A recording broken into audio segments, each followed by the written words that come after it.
empezando, yo no sé. Muy buenas noches. Mientras representantes del gobierno y las FARC negocian en La Habana,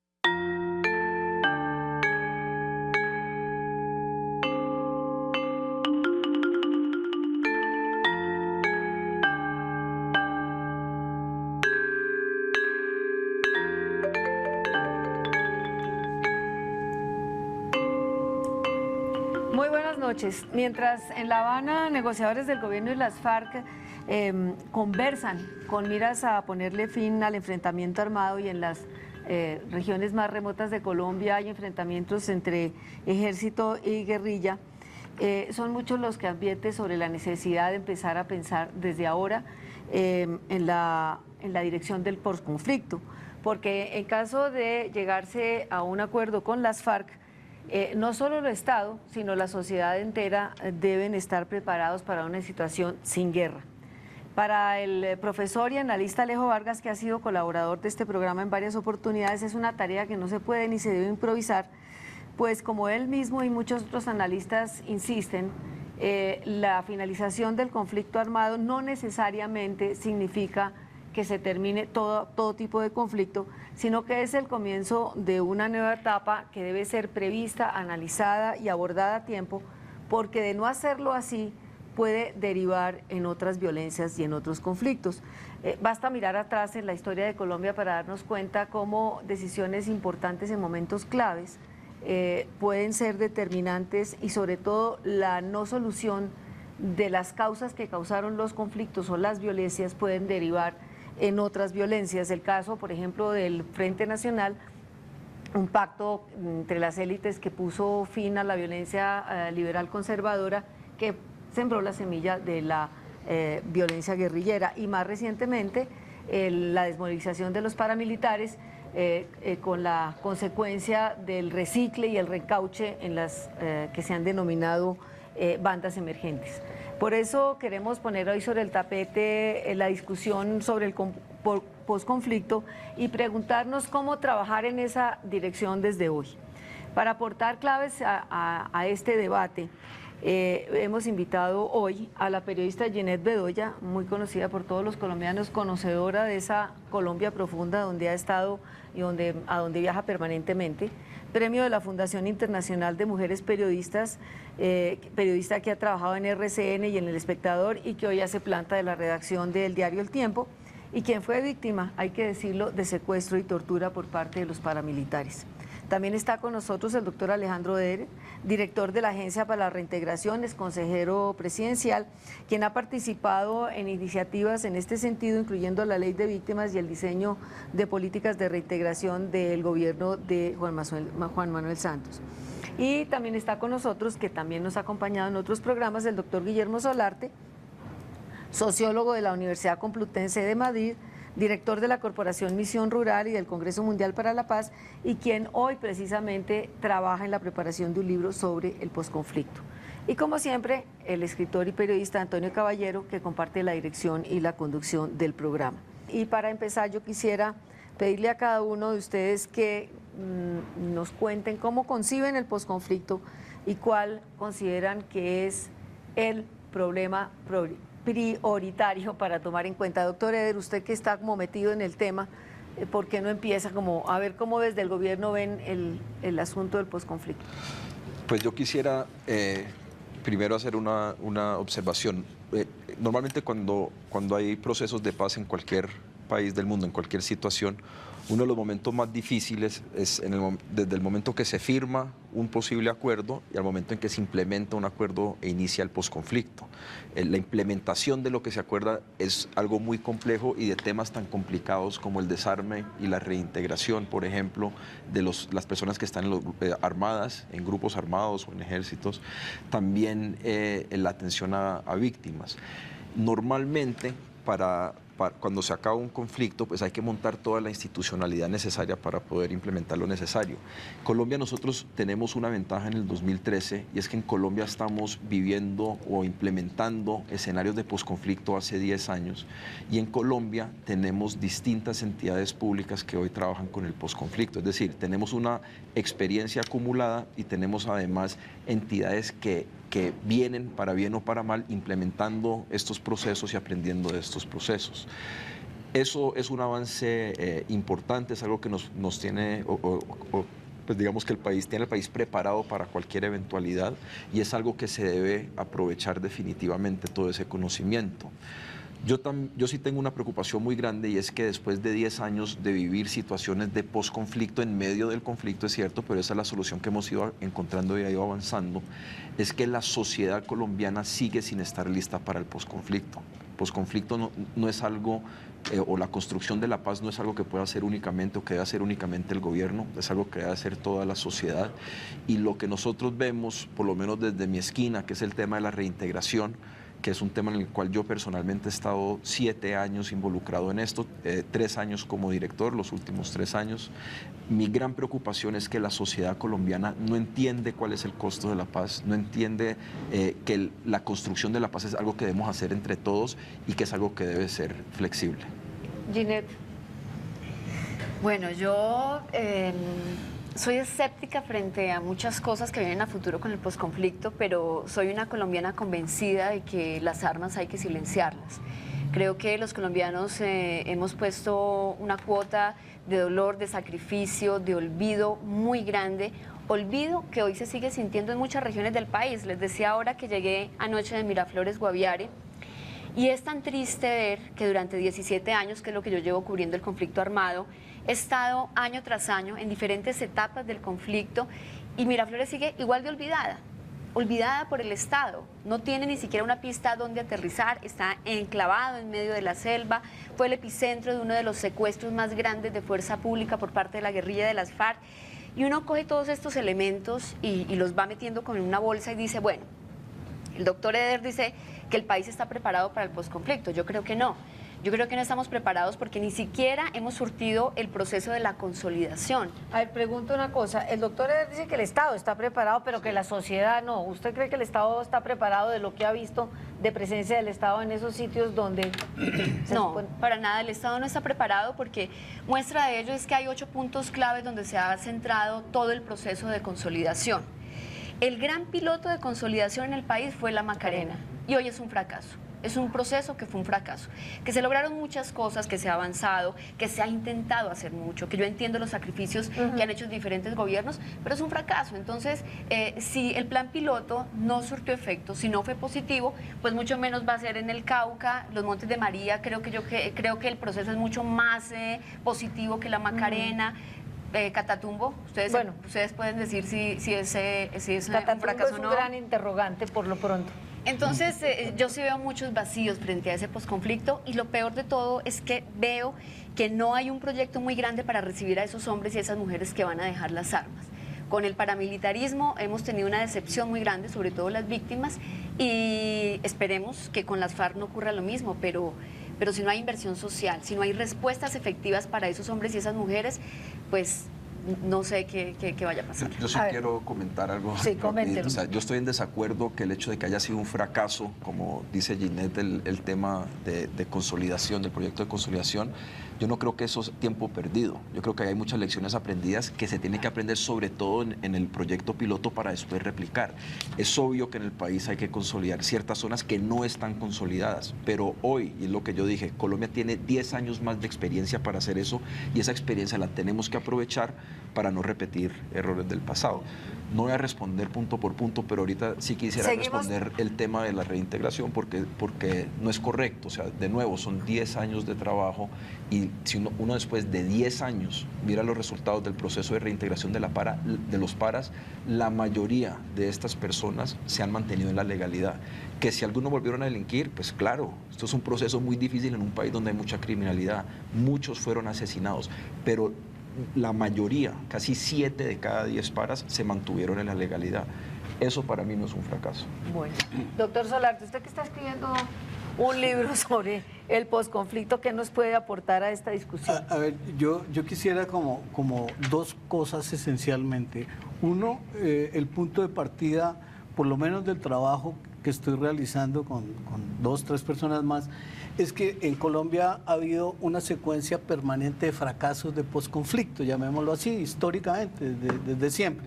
Pero dos llaman poderosamente la atención en el resultado del drama colombiano, ¿vale?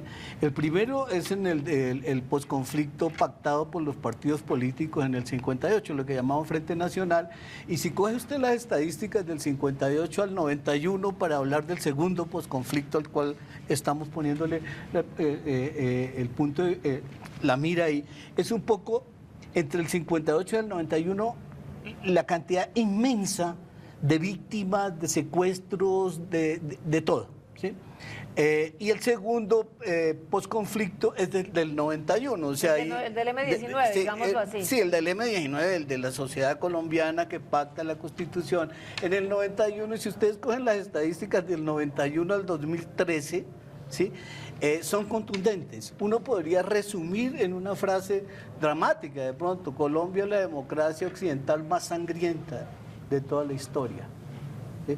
Acaba de sacar Basta Ya, el informe Basta Ya, de 220.000 muertes por conflicto armado directo, documentadas desde el 58 ahora.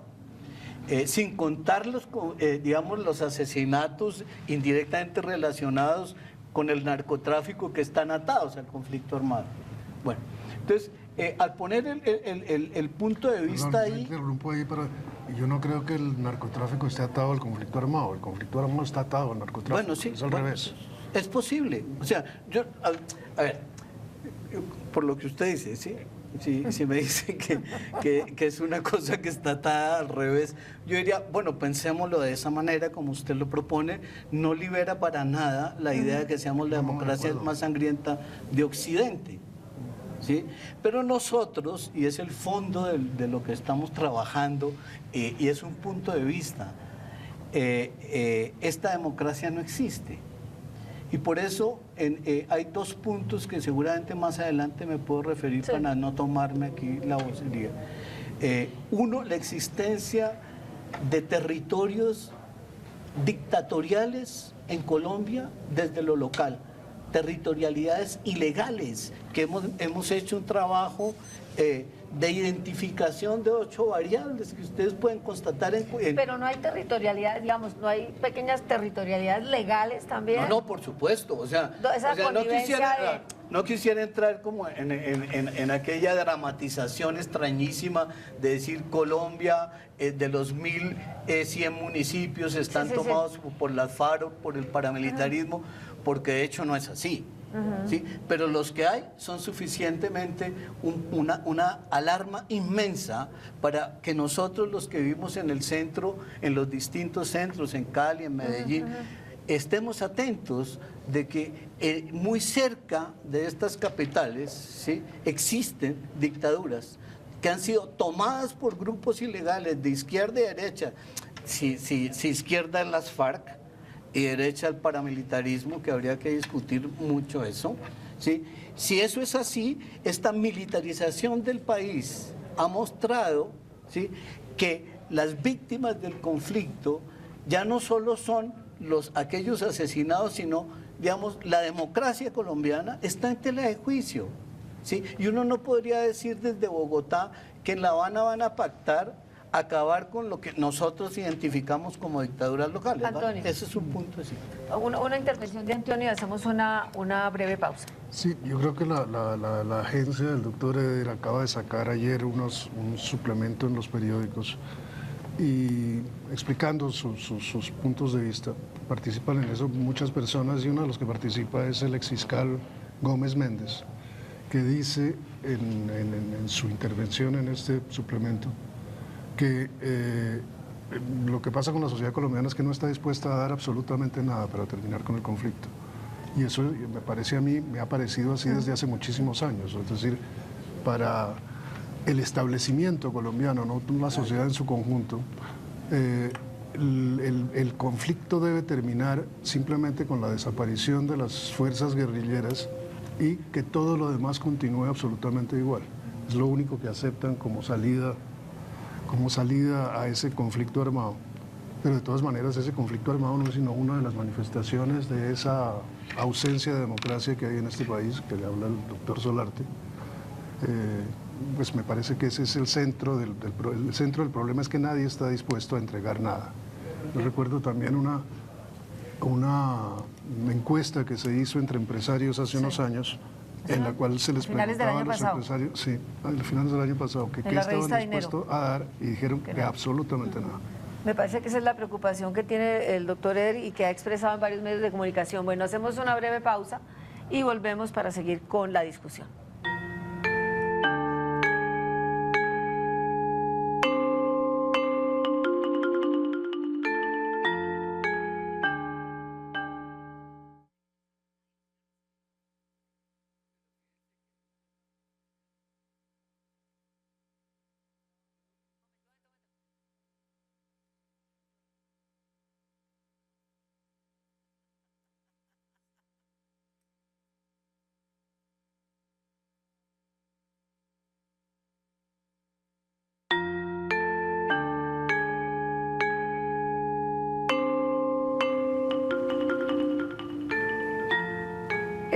Muchos se preguntan si puede trabajarse sobre los múltiples aspectos del posconflicto, sin saber siquiera si se va a llegar a un acuerdo, y si se llegara a un acuerdo sin saber siquiera, estoy trabada, sin saber siquiera cuáles son las conclusiones.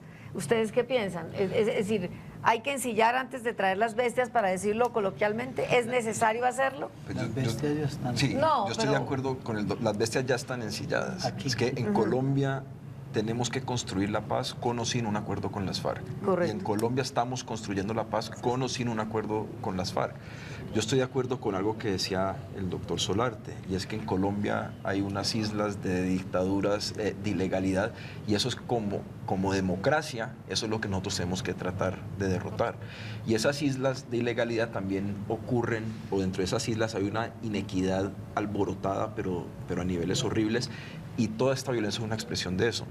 Yo en mis 7 años trabajando en este proceso he conocido a muchos desmovilizados. Ahorita hablábamos del Cauca. Yo conozco un desmovilizado que vive en Cali, de las FARC, de una estructura de las FARC que secuestró a mucha gente que yo conozco. Como ustedes saben, las FARC tiene azotado el Valle del Cauca y el Cauca hace mucho tiempo. Y este colombiano, que hoy tiene 22 años, es un muchacho que está estudiando, que estudia música, que ha salido adelante. Él me contó una historia, yo le pregunté, ¿usted por qué ingresó a las FARC? Me dijo, yo era de un pueblo en el Cauca, él es afrocolombiano, yo era de un pueblo en el Cauca que era tan pobre que yo a los 8 años no tenía ropa. Andaba desnudo por las calles, y después y esa era la situación de muchos de los niños. Cuando llegaban estos grupos ilegales, veían esto como una salida, terminan siendo reclutados a los 10, 11 años al grupo ilegal de las FARC, milita en las FARC hasta los 17 años que logra salirse, después viene al proceso nuestro, lo rehabilitamos, le damos una oportunidad y toma un camino nuevo. Y ahí uno ve varias cosas. Primero que todo, que las situaciones de inequidad en algunas regiones del país son absurdas, y no va a haber paz en Colombia hasta que no miremos ese problema.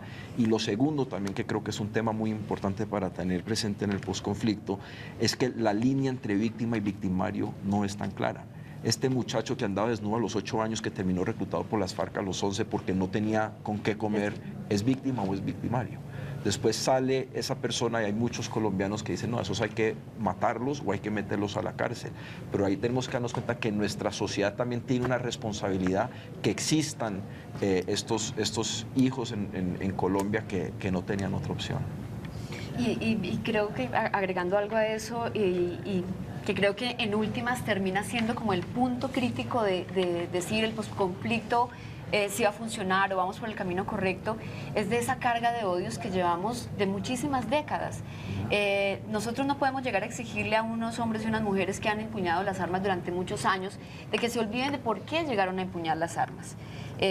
Muchas de esas historias son porque asesinaron a sus padres, porque fueron llevados a la fuerza, porque entraron a los grupos armados como venganza a lo que había ocurrido en el pasado con sus familias. Y en el caso, por ejemplo, de las víctimas de secuestro, es muy difícil hacerle entender a una persona que estuvo un año amarrado a un árbol, decirle hoy en día, perdone a las FARC y acéptelos y miremoslos reintegrados a la sociedad. Entonces también es una carga de dolores y de rabias que yo no sé en qué momento lo vamos a manejar, y por eso la sociedad no está comprometida con el posconflicto. Pero por eso, y eso es el tema que tenemos que manejar hoy. Por eso preguntaba si ensillamos las bestias antes. No, las bestias ya están ensilladas. En Colombia, por ejemplo, mirando el caso de los desmovilizados, hoy hay 31.000 desmovilizados en proceso de reintegración. De esos 31.000 desmovilizados, el 80% está trabajando. Pero si uno hace encuestas, que las hacemos, y le preguntamos a los colombianos, ¿usted emplearía un desmovilizado o quisiera que un desmovilizado trabaje con usted? El 70% dice que no. Es lo que señala Antonio. Los desmovilizados hoy ya son una realidad, ya están ahí, pero no hemos logrado ese perdón. Y eso es lo que yo decía antes, que la sociedad no está lista. A ver, la pregunta es un poco, ¿no falta pedagogía por parte del Estado? Falta. No falta, doctor Solar, demostrar, digamos, estamos enfrascados en odios, como dice Ginette, lo vemos ahorita en los grandes dirigentes políticos sacándose los cueros al sol. Entonces, ¿qué ejemplo se está dando cuando lo que debería, pienso yo, es darse un salto hacia adelante para ver cómo construimos futuro? ¿Cómo hacerlo? ¿Cuál es...? Aunque de pronto no tiene que ver exactamente con lo que estaban hablando, pero a nosotros nos ha llevado como la reflexión y el trabajo a tratar de mirar cosas de pronto que no se miran con mucha atención. Lo primero es el lenguaje, no es la sociedad colombiana la que no está dispuesta en capacidad, bla, bla, bla, para afrontar el posconflicto. O sea, son sectores de poder. Exactamente, María Elvira, es el poder político, sobre todo, y eso es a lo que me voy a referir, el poder económico, por supuesto, y el poder mediático, que estemos en un canal público hablando de esto, pues no es extraño, pero hacerlo en los canales privados de rating altísimo es muy raro. No, ¿sí? digamos, Claro. ahí sí, si usted mira la radio, lo que está haciendo... La radio sí, la radio en sí. la radio hay hablo discusiones y hay programas de perdón. Sí, hablo debates televisión, permanentemente. Pero que se está mira haciendo otra cosa para terminar un poco la idea, porque no quisiera centrarme ahí.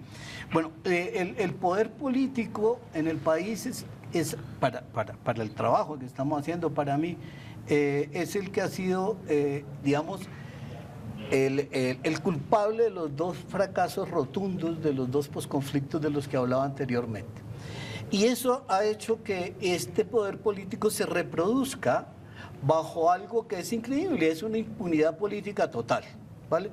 En el trabajo que estamos haciendo, y quería referirme, aunque es algo que todos sabemos, pues nunca hablamos, es que durante, mientras usted busca, yo diría... No, ya mira, eso es la idea, porque no voy a leer la tabla. Lo que digo es que a veces las generalizaciones nos distraen. No, mira, yo creo que habría no que es... reconocer, Sí, digamos... es que, doctor Solarte, me parece que usted está hablando del poder político como una unidad homogénea, y al mismo tiempo, hace 5 minutos usted ha hablado de las dictaduras locales, legales o ilegales. Y el poder político en Colombia está inmensamente fragmentado, no solo geográficamente, sino desde el punto de vista institucional. No es exactamente lo mismo el poder ejecutivo bajo el gobierno de Juan Manuel Santos que el poder ejecutivo bajo el gobierno de Álvaro Uribe, o que el poder legislativo. Es completamente diferente. Pero me dejan, es que no me dejaron terminar la idea.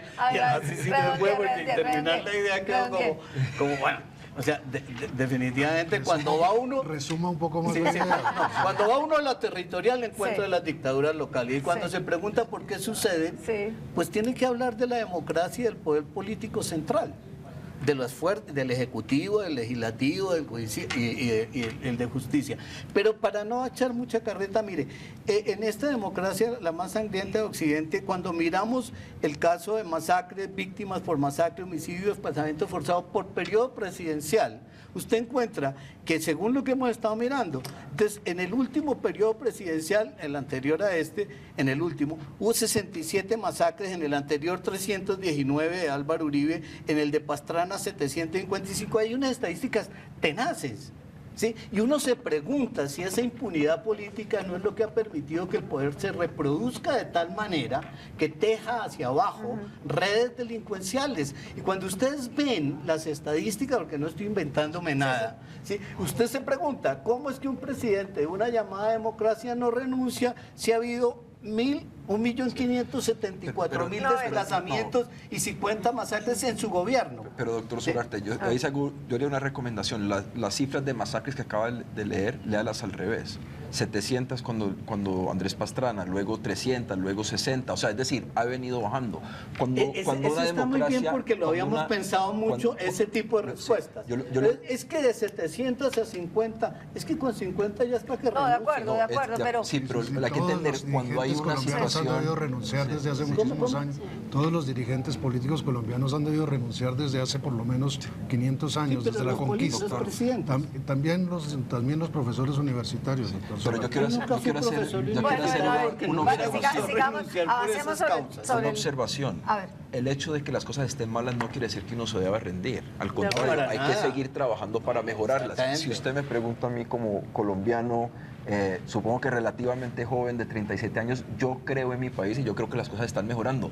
Pero yo también creo que el precio para mejorar las cosas es cara. Y aquí es caro. Y aquí vuelvo al tema de antes. Yo creo que en general la población colombiana no se ha dado cuenta de eso. Doctor, nosotros uno podría decir que en los últimos 10 años Colombia pues, ha hecho mucho la guerra. Nosotros nos hemos enfrentado a los violentos y eso ha tenido un costo que la gente ha visto. Lo que nosotros nos enfrentamos ahorita es el costo de ganar la paz, que es un costo que puede ser igual de alto o más alto y que no va a caer del cielo con una firma de algo en la mano. Yo diría que agrego una cosa, ese costo de ganar la paz no está ni en estas cifras, ni en los análisis, no. Está en esa gente que está allá en Miraflores, que está en el Cauca, que está en la Macarena. Que está en Bogotá, o que está en Cali, que está en todo el país. Los que se sienten, los que no tienen, ven que no hay muchas saltidas, muchas oportunidades. El gobierno Santos, digamos, por lo menos en términos de anuncios sobre víctimas, sobre restitución de tierras, me parece que ha dado unos pasos. La pregunta, y se han restituido algunas tierras, con la ley de víctimas, las víctimas pasaron a ser protagonistas y no actores de reparto. Eso se ha quedado básicamente en promesas, o estamos ahí, aunque sea poco a poco y lentamente, construyendo posconflicto. Yo no soy pesimista alrededor de lo que podamos hacer los colombianos, soy más bien pesimista alrededor de lo que puede hacer el poder político elegido electoralmente.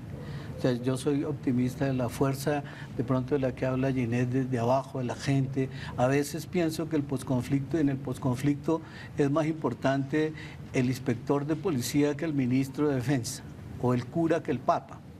Y yo creo que hay que construirlo desde ahí, desde esa ingenuidad de pronto para algunos que no va a ser posible. Pero yo sí creo, por ejemplo, que el gobierno Santos ha puesto 2 puntos fuertes en la cosa rural, que es restitución y formalización de tierras, así como, porque a veces acusan de que no hay política rural. Yo digo, bueno, al menos hay 2 puntos. Ahora, ¿qué es lo que sucede? Que si el escenario es del que estamos hablando nosotros, de territorialidades ilegales, de dictaduras locales, del peligro del retorno, del peligro de la reintegración, todo eso, entonces uno diría, los obstáculos que va a encontrar la política frente a esa realidad son inmensos. ¿Cómo vencerlos? Claro, la pregunta es, ¿cómo hacerlo, ¿sí?, desde abajo? Porque no lo vas a poder hacer desde arriba. No lo vas a poder hacer. Yo creo que también hay algo importante, y es que nosotros no podemos satanizar las instituciones, ni los procesos. Y hablo específicamente del proceso de la unidad de víctimas, en el cual, que además acá viene el ejemplo de cómo uno tiene que amarrar sus rabias y sus dolores, pero seguir adelante. Hoy en día no soy reconocida como una víctima en este país. Sin embargo, he estado muy cerca de la unidad de víctimas para poder conocer los procesos. ¿Por qué no ha sido reconocida como víctima? Porque esto es todo un proceso burocrático. Entonces, tengo que volver a contar de que fui violada por 3 hombres, de que fui torturada, volver a pasar por medicina legal 13 años después de haber sido víctima. Y yo les dije, no me voy a someter a eso. En la fiscalía está mi proceso y el país y el mundo lo conocen. Hagan ustedes la investigación. Sí. Entonces llevamos 1 año y medio en la investigación para saber si soy víctima o no. Entonces es el contrasentido, es decir, el Estado a mí no me reconoce como víctima, pero el Estado es responsable de mi secuestro y hay agentes del Estado que participaron en mi secuestro y en mi tortura. Sin embargo, hay que creer en los procesos y conozco procesos de mujeres en los Montes de María, Claro. en el Chocó, que ellas mismas han tomado las riendas de reconstruir sus comunidades y decir, aquí estamos y seguimos. Usted ha señalado que uno de los, digamos, de las grandes trabas de esta sociedad es una sociedad llena de odios que la vemos todos los días. Y usted dice, he logrado desamarrar mis odios. ¿Cómo desamarrar los odios? Usted ve en la gente desmovilizada a la que ustedes les hacen seguimiento, ¿cómo se hace ese proceso para desamarrar esos odios, para desandar esas venganzas, para cómo se reintegran las comunidades que han sido maltratadas por ellos mismos? Pues nosotros lo que hemos encontrado en estos 10 años es que uno no puede, primero que todo hay que trabajar con el desmovilizado. Cuando una persona sale de un grupo armado ilegal, sale con todo tipo de problemas psicológicos, de haber pertenecido a estos grupos. Muchos fueron llevados de chiquitos, muchos han hecho pues, cosas terribles cuando estaban en estos grupos. También cuando vuelven a las comunidades sienten un rechazo muy fuerte de la comunidad, así no haya sido la comunidad donde ellos operaban cuando estaban en los grupos o delinquían cuando estaban en los grupos. ¿Ustedes trabajan en las comunidades donde...? Nosotros lo que hemos visto es que para poder lograr una reintegración hay que trabajar con el desmovilizado emocionalmente para estabilizarlo y que entienda que hizo algo malo. Muchas veces no lo entienden o no lo quieren entender. Y lo segundo es trabajar con las comunidades receptoras para que la comunidad receptora pueda acercarse a esta persona y darse cuenta que en la mayoría de los casos ellos verdaderamente quieren cambiar. Ese trabajo que nosotros hemos hecho con comunidades receptoras es un trabajo que se tiene que hacer Colombia a un nivel más amplio, porque en Colombia tenemos que darnos que si queremos la paz vamos a tener que tenderle la mano a quienes nos han maltratado. En el caso tuyo, Ginette, pues, a tus victimarios eventualmente. Obviamente eso es muy personal para cada víctima o a personas que representan esos victimarios, pero si queremos la paz, nos toca hacer la paz con nuestros enemigos. Y hacer la paz con nuestros enemigos no es firmar un papelito en La Habana o donde sea. Hacer la paz es algo que se demora muchos años. Con los paras llevamos 10 años. Con los paras hemos tenido todo tipo de tropiezos. Ha sido un proceso altamente imperfecto porque es un proceso altamente complejo. Claro. Pero ahí va. Pero entonces, ¿cómo abordar todos estos temas de la construcción de la paz y del posconflicto en medio de sectores que se benefician de la guerra? Antonio. Ginette. Sí, lo que pasa es que aquí se ha hablado siempre de los enemigos agazapados de la paz. Pero no son agazapados, son sectores pues que a la luz del día se benefician de la guerra, empezando naturalmente por el Ejército Nacional.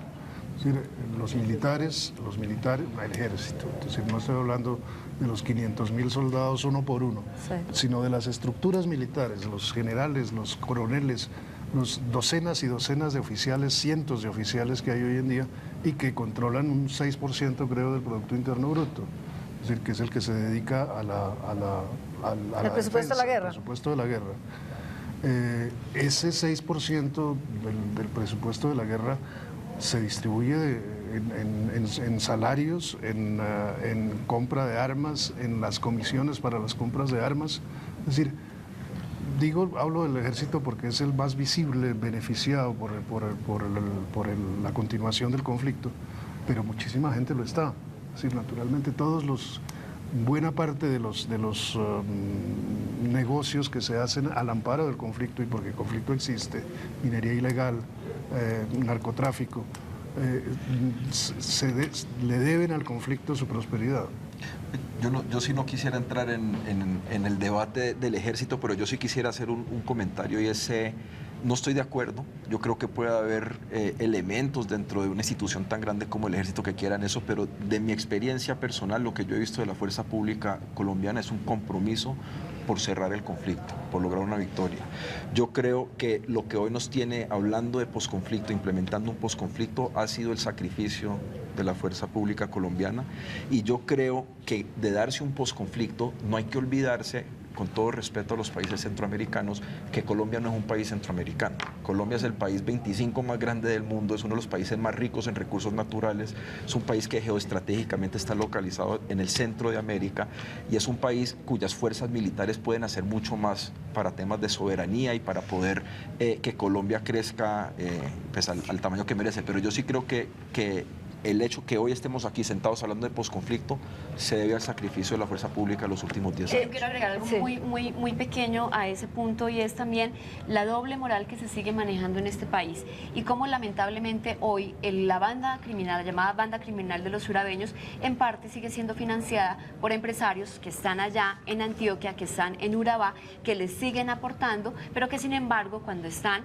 en los cócteles y en las reuniones públicas exigen de que se acabe el conflicto. Pero ¿cuánto le están girando ellos a los urabeños? Doctor Solarte, usted decía que usted es pesimista con respecto a los que tienen el poder, pero que es optimista con respecto a las bases, digámoslo así, a la población, a las organizaciones, A la ciudadanía. a la ciudadanía. Sin embargo, hay muy poca organización ciudadana por una parte, y por otra parte, cuando hay organización, hay esa tendencia, y lo vimos en el Catatumbo, independientemente de que estén o no infiltradas por las FARC, porque de todas maneras todos aprovechan y cosechan en río revuelto, se satanizan esas organizaciones. Ese es un punto que hemos pensado de esta forma, no sé si equivocadamente. En Colombia los movimientos sociales son cooptados por los políticos, por los partidos o movimientos políticos, y todos los movimientos sociales, muy contadas excepciones, ¿sí? Actúan por fuera de la política partidista, sea de izquierda o ilegal o legal y tal.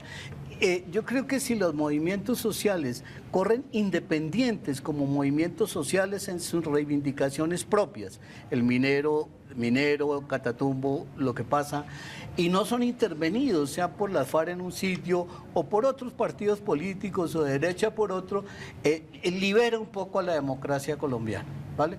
La libera en el sentido de que esa participación no se vuelve electoral y no se vuelve un proceso Ahí habría de una negociación. clave para... ¿Cómo A se ver, consigue eso? ¿Cómo se consigue eso? ¿Cómo Bueno, se esas son consigue las que los partidos políticos... Antonio, esas son las Sí. preguntas imposibles de responder, pero si a mí me ponen son a especular, utopías. yo creo que sí lo ha sucedido. Hay textos clásicos, por ejemplo, Movimientos Sociales Urbanos de Manuel Castel, de por allá de los años 70, que mostraba cómo los movimientos viviendistas pudieron lograr lo que querían sin vincularse a un movimiento político, ¿sí?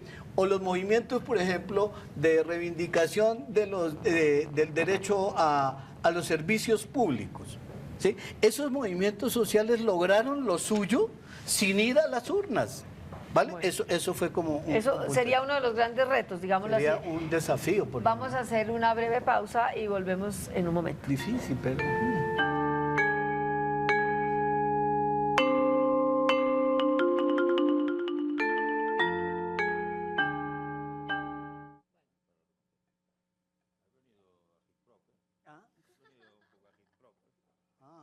No, es que tú sabes cómo es. No me digas ahora que...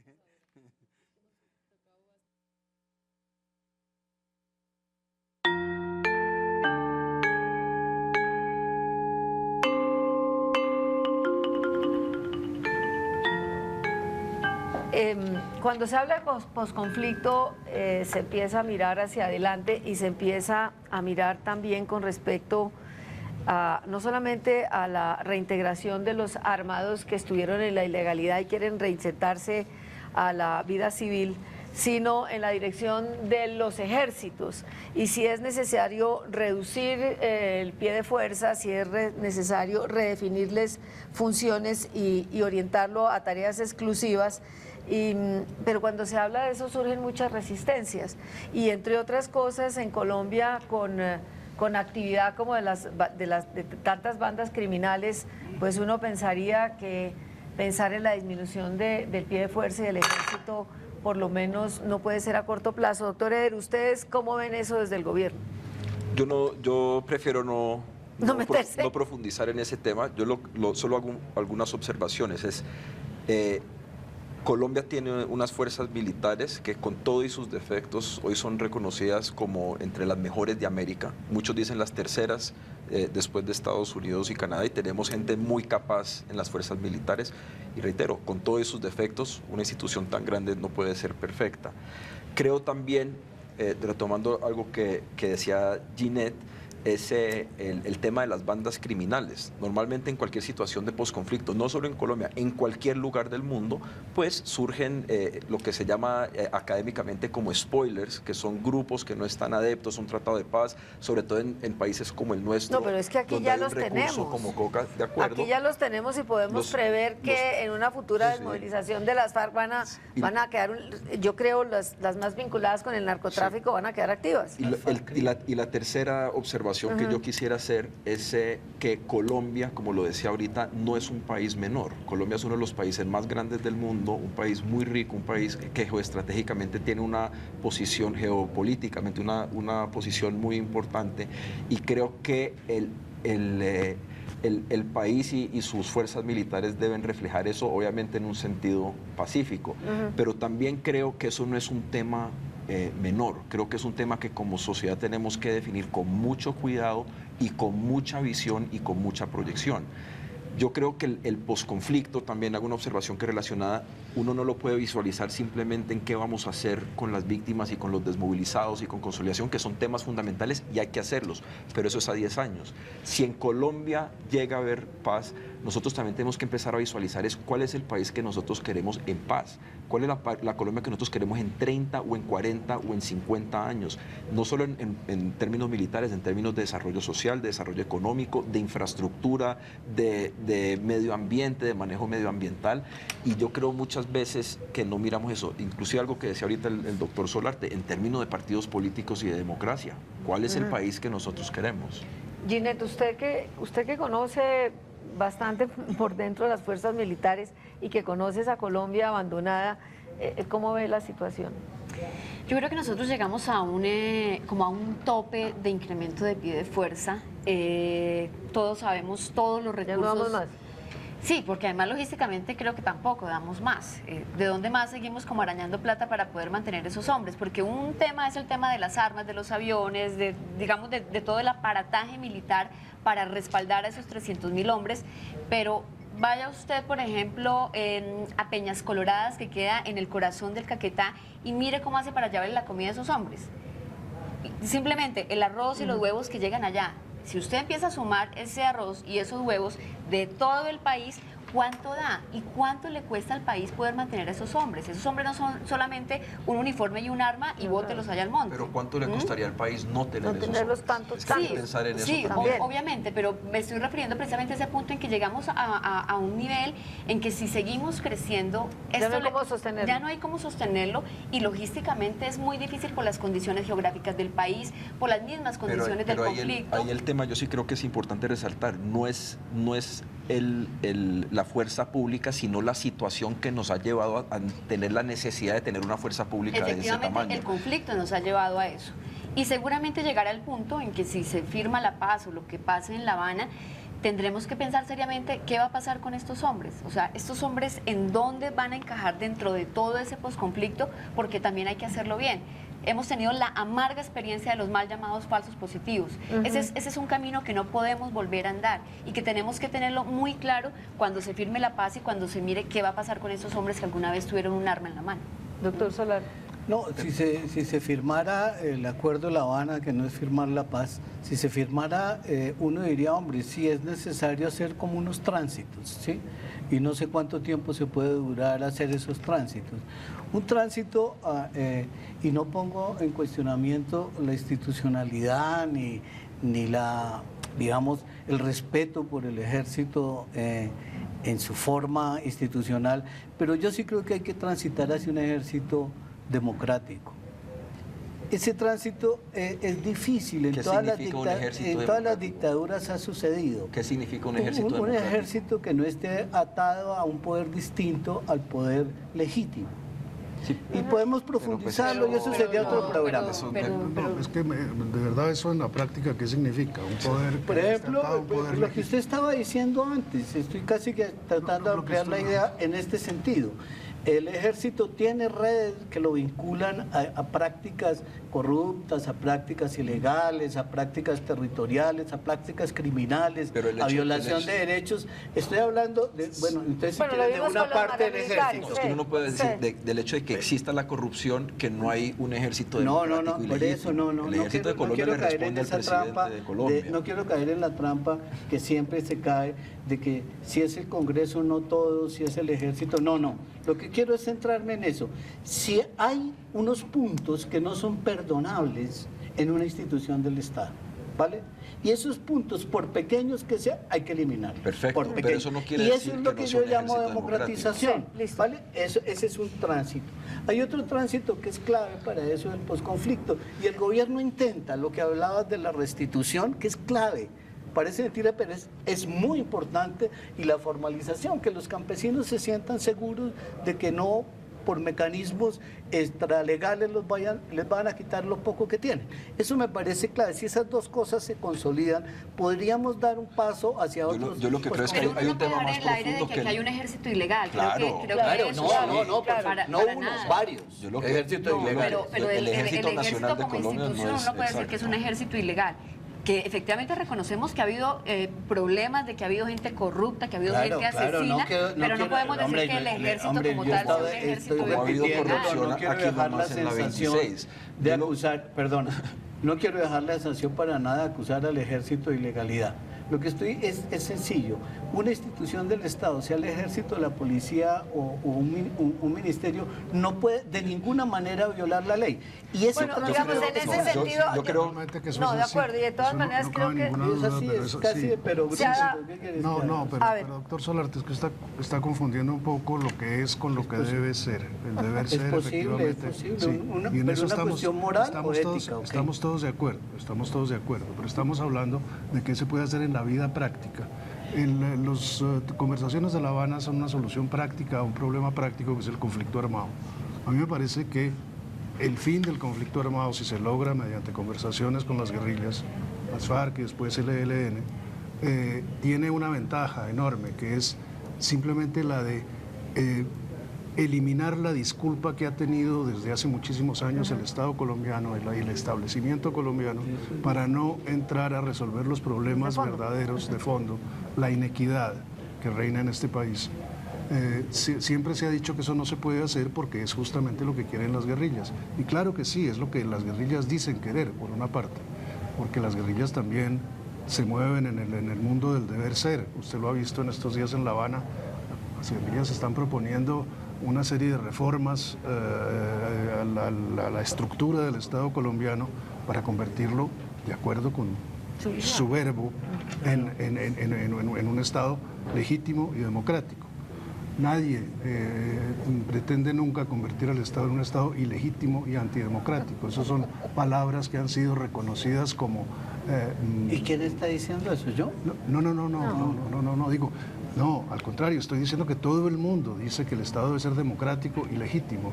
Lo que importa es definir qué significan esas cosas, por una parte. Pero eso, a ver, o sea, me parece bien que se defina, y se ha definido muchas veces.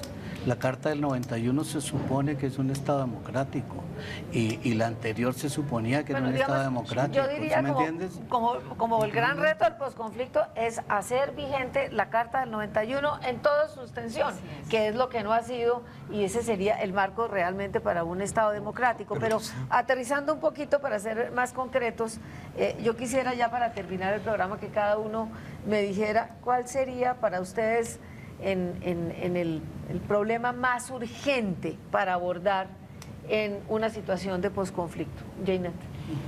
Definitivamente el Estado tiene que llegar a esas regiones donde nunca ha estado, donde nunca se ha aparecido. Recuperar territorio para el Estado. Es realmente aplicar la tal consolidación de la que tanto se ha hablado.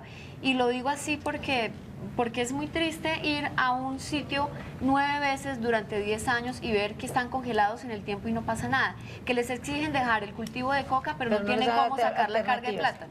Doctor Solarte, brevemente, porque se nos está acabando el tiempo. Un tránsito clave en muchos territorios, transitar de la economía ilegal a la legal. Doctor Eder.